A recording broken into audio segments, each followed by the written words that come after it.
à la différence de ce que disait notre collègue Larrivé, le principal groupe d'opposition est plutôt d'accord que nous sommes, la France Insoumise, est plutôt d'accord avec cette réforme, même si nous avons une vision, effectivement, comme il a été dit par d'autres, pas simplement technocratique là-dessus, puisque de notre point de vue, c'est assez cohérent avec notre vision et de notre volonté que cette élection ait une lisibilité nationale et non pas comme le précédent découpage accentuant sur, y compris des circonscriptions qui n'avaient pas de réalité, et puis dans la logique d'une Europe des régions que nous réfutons, d'une part, mais surtout, et là je renvoie à ce que disait notre collègue Viala, je pense que la question, y compris de la proximité, ou le fait de reconnaître tel élu européen, on pourrait le faire sur n'importe quel élu, nous-mêmes élus nationaux. Je pense qu'on demanderait à un ou une concitoyenne de citer les députés ou quels sont les noms de leurs députés. Ils ne seraient pas systématiquement au courant de cela. Mais fondamentalement, ce qui nous semble, ce qui va faire le débat politique, et ce qui va faire que les citoyens et les citoyennes s'emparent de ce débat politique, c'est le contenu et le fait qu'on défende ou pas une vision différente de l'Europe, qu'on permette aux citoyens et citoyennes de s'approprier ce débat-là.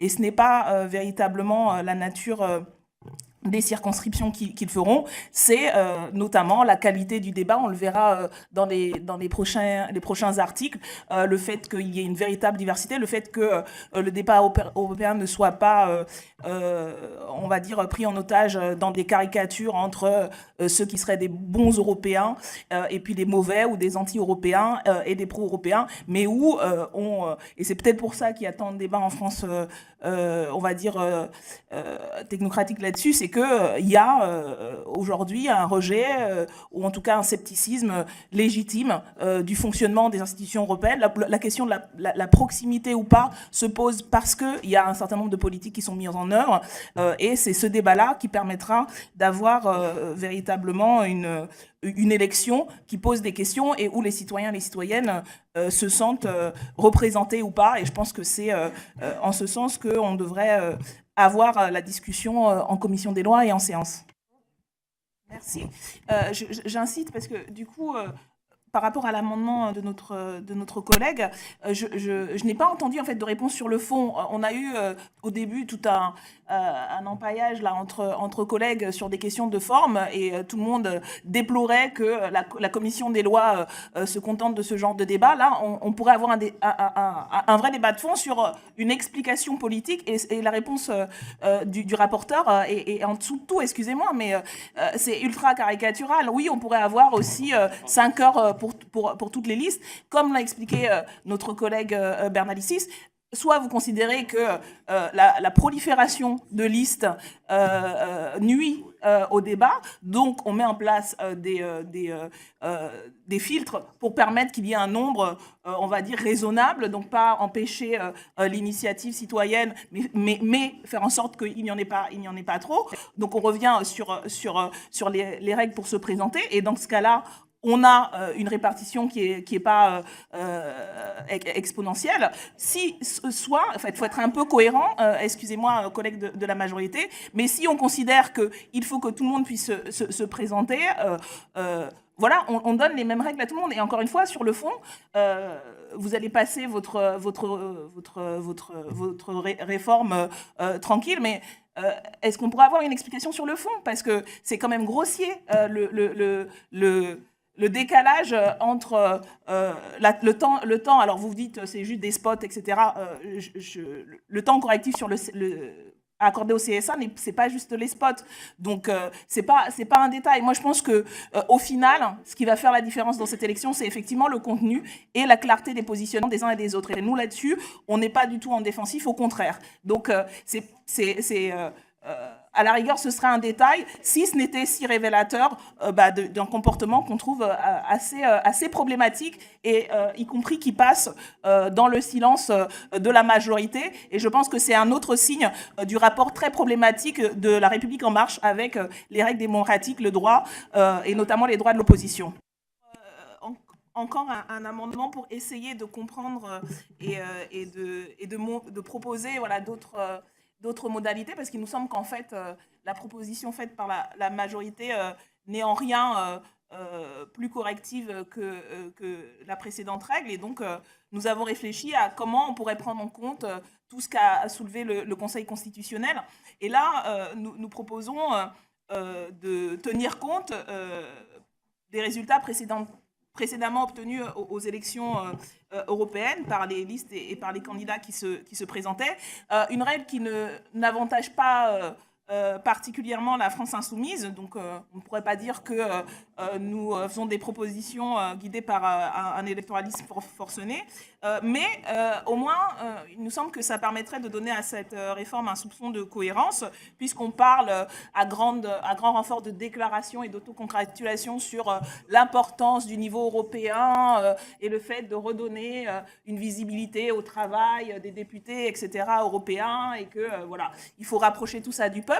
Ben, là, on pourrait, à travers cette règle, voilà, montrer la réalité de ce travail-là en s'appuyant sur des règles liées aux résultats réels et aux proportions et aux rapports de force réels de l'élection européenne.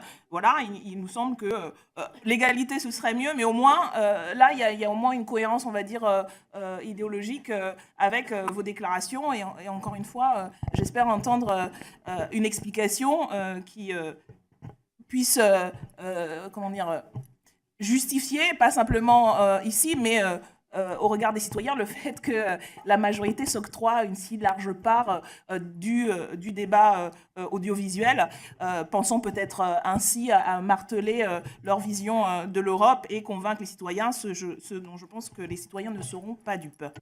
Madame Obono. Oui, merci Madame la Présidente. Donc c'est une sorte d'amendement en fait de bonne foi, dirons-nous, puisque ça permettrait, de notre avis, que le gouvernement, la majorité, qui nous promettent qu'il s'agit d'un malentendu quand nous faisons un certain nombre de critiques, comme quoi les règles mises en place désormais avantageraient outrageusement leur position. On voudrait bien les croire et y compris adhérer à la société de confiance que la majorité appelle de ses voeux et dont elle rêve, dont tout le monde rêve d'ailleurs. Alors, ce que nous proposons, c'est que l'entrée en vigueur des nouvelles règles se fasse jusqu'en 2024, parce qu'il nous semble que ça permettrait de laisser le temps au temps et de nous convaincre de votre proposition. Et donc, nous ne doutons pas que vous serez sensible à cet amendement et le voterez dans la bonne foi et la confiance générale qui nous anime tous et toutes. Bono. Oui, merci.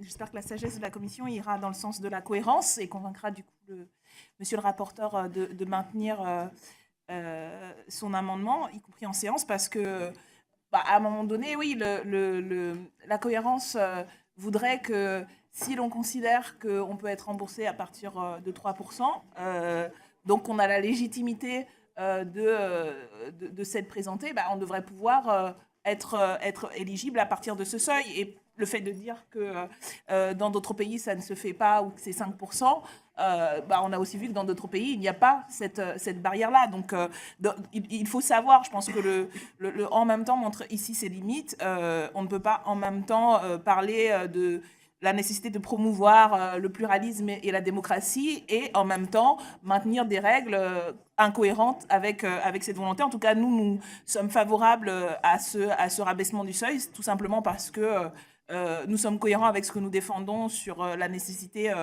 d'une véritable démocratie, de la pluralité et du coup de l'application de la proportionnelle dans d'ailleurs tous les scrutins et donc notamment au niveau européen, et de faire en sorte que l'argument développé par monsieur Larrivé indiquant que l'éparpillement signifierait un problème au niveau européen, non, puisque au niveau européen il y a des grands partis qui se constituent sur la base non pas de la représentation nationale mais sur la base des courants d'idées et qui permettent d'ailleurs des votes qu'on pourrait considérer incohérents entre la droite et les sociodémocrates, mais ce sera à eux de les justifier.